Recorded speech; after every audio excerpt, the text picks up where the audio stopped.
Namaste students, I am your computer science teacher. So first lesson over. Today we will learn about lesson number 2. The topic is memory and storage unit.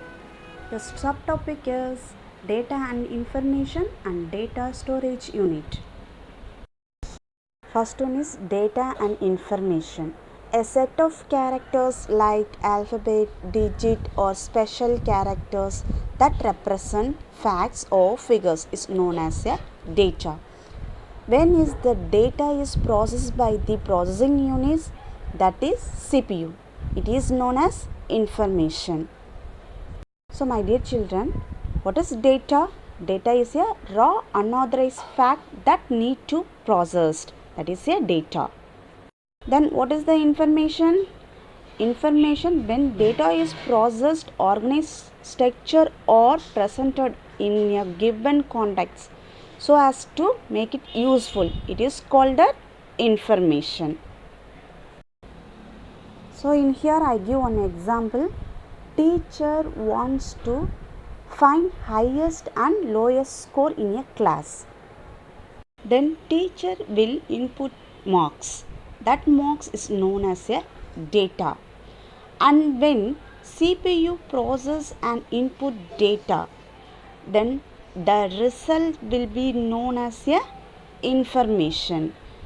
Now you clear with what is data and what is information.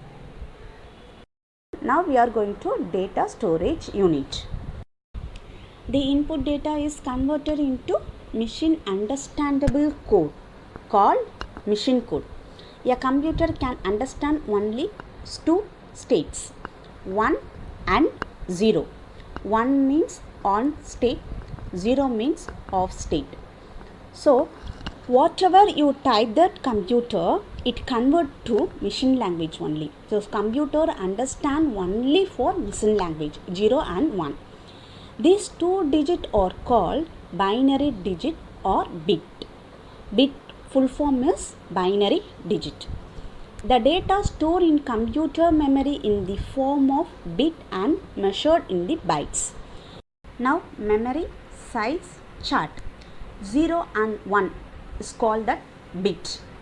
Group of 8 bit converted to 1 byte. For example, 01001010. Here how many digits are there? 8 digit. This 8 group of digit is converted to 1 byte. Next, 1024 bytes is converted to 1 kilobyte. Kilobyte means KB. This group of 1024 kilobyte is converted to 1 megabyte. MB. Megabyte means MB. Next, the group of 1024 megabyte is converted to 1 gigabyte. Gigabyte means GB. Now you are using that pen drive, that 3 GB pen drive, 4 GB pen drive. Why you are telling that? That is a storage capacity. So we can call that this is a memory size. Okay. Now the 1024 gigabyte is converted to 1 terabyte. Next 1024 terabyte convert to 1 betabyte. Okay. Next 1024 betabyte is converted to 1 exabyte. And then 1024 exabyte is converted to 1 gigabyte. So next 1024 gigabytes is converted to 1 yottabyte.